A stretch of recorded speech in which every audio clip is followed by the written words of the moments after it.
Bienvenue dans l'invité du jour, une interview au cœur de l'actualité africaine. La crise perdure au sein de l'exécutif en Guinée-Bissau, où le gouvernement vient d'être dissous par décret présidentiel. Le président bissau-guinéen José Mário Vaz avait annoncé cette dissolution dans un message à la nation le 7 août dernier.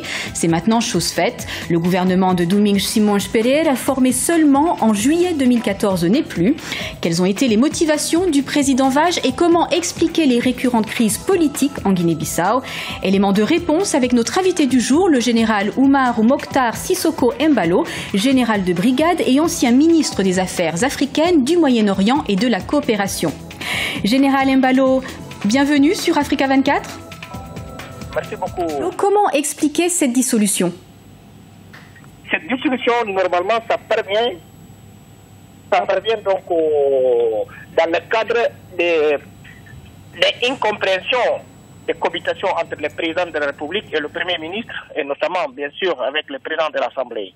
C'est ça qui a amené donc cette situation, et chacun donc a utilisé les pouvoirs constitutionnels qui les lois les confèrent. Donc, c'est ça qui a amené M. le président de la République à limoger le Premier ministre. Mais il y avait quand même des avancées qui avaient été réalisées, qu'on a déjà notées donc sur le plan économique, sur le plan social. Est-ce que finalement cette dissolution, elle n'est pas basée sur des divergences de personnalité plutôt que des divergences de politique?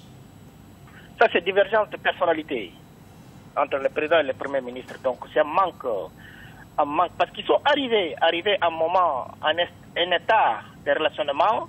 Moi, en tant qu'homme d'État, j'aurais fait les mêmes choses. Si j'étais Premier ministre, j'aurais démissionné. Si j'étais président de la République, j'aurais limogé le Premier ministre. Parce que les pouvoirs étaient déjà dans la rue. Parce qu'il n'y avait pas l'entente entre les deux. Mais en parlant de la rue, justement, il y a beaucoup de Bissau-Guinéens qui sont actuellement dans les rues. Ils ne voulaient pas d'une énième dissolution du gouvernement. Est-ce qu'on ne va pas vers une nouvelle crise politique en Guinée-Bissau? Non, ça c'est relatif de dire beaucoup de gens dans la rue. Ça, il y en a quand même des centaines dans la capitale, Bissau. Oui, mais il y a eu une corrélation des forces entre le Premier ministre, parce que le président aussi, il ne faut pas oublier, à son retour de Dakar, il y avait beaucoup de monde qui est sorti pour l'accueillir. Donc, et aujourd'hui, depuis le matin, je suis en contact permanent avec les gens à Bissau, parce que moi aussi, je suis un dirigeant du PAGC, je suis un militant du PAGC, le même parti que le Premier ministre et le président de la République. Il n'y a pas de gens dans la rue, mais bon, on va attendre parce qu'il y a une chose qui est très importante chez nous. Et il y a les armées qui soutiennent beaucoup le président de la République, il y a les forces d'ordre qui soutiennent le président de la République. Donc ça, c'est un atout. Alors en parlant d'armée, ça ne fait que depuis 2012 qu'il y a un gouvernement civil en Guinée-Bissau. Est-ce qu'on pourrait se rediriger vers un gouvernement militaire? Non, ça ne risque pas d'arriver. Ça ne risque pas d'arriver, tenant en considération même le comportement actuel de l'armée. Ça ne risque pas d'arriver.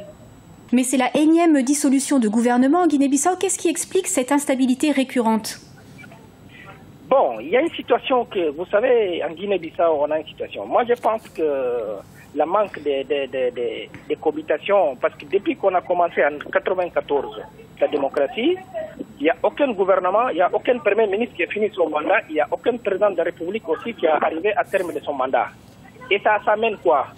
Et des fois, les politiciens, moi-même je suis un politicien aujourd'hui, malgré en venant des forces armées, n'arrivent pas à s'entendre, une entente entre eux. Et l'arrogance prévoit beaucoup.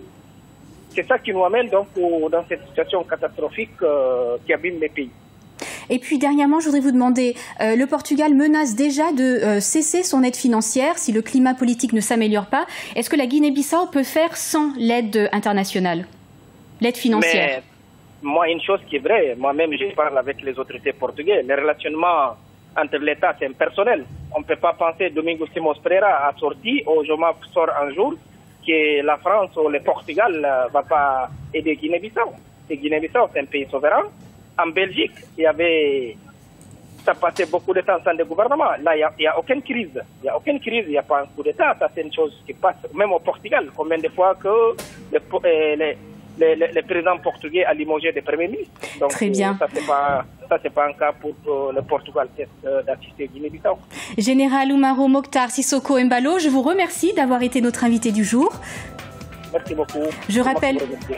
Je rappelle que vous êtes général de brigade et ancien ministre des Affaires africaines, du Moyen-Orient et de la coopération.